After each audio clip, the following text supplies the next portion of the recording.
Hey guys, welcome to Quick Weekdays, a new segment to keep this channel alive. NYOTA Fund is the latest start to help the poor fund their way into pre-prosperity, or so they say.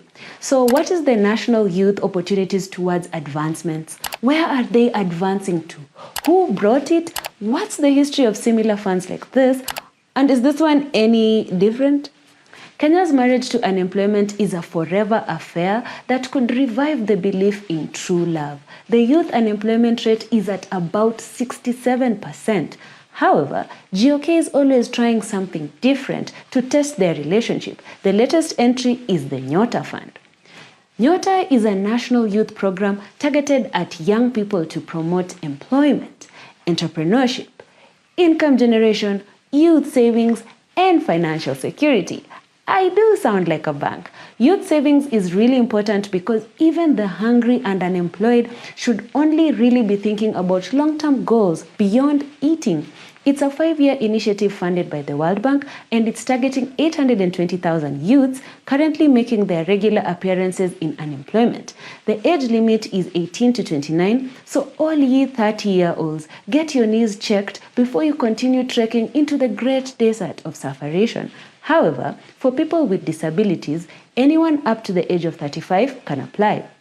NYOTA Fund got its stardust, emphasis on dust, from KYEOP, the Kenya Youth Employment and Opportunities Project, whose ideas were largely the same. 15 billion Kenyan shillings was spent in over 7 years from 2016, with 5.8 billion from GOK's dusty coffers to 9 billion from the World Bank. The project was declared a success, with over 87,000 Kenyan youths benefiting. However, the Auditor General showed up nosy style to confirm the success that they've sought outed. But after assessing a sample of 553 beneficiaries, half of the enterprises were unreachable on the phone. As DJ Khaled would say, you are smart, you are a genius, you have the key to put that phone on D&D after you unlock success.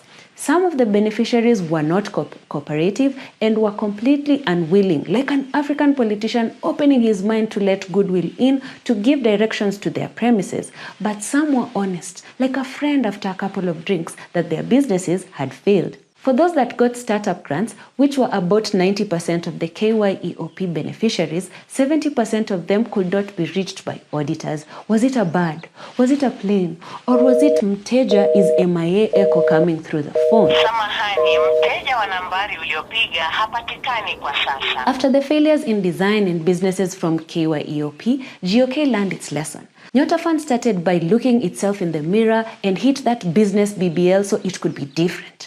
The fund immediately poured 1 billion Kenyan shillings into the most important part, consultants. To be different is to ask other people how you can be different. NYOTA Fund even sent 25,000 to each beneficiary after training. However, they don't get the full 25,000 because 22,000 is deposited into the business kangaroo Pochi la Biashara, while 3,000 goes directly to NSSF's Haba na Haba savings. GOK also promised to hit the kibaba of it all to match their savings. The dots on the National Infrastructure Fund from NSSF are not aligned yet, but everything is getting information.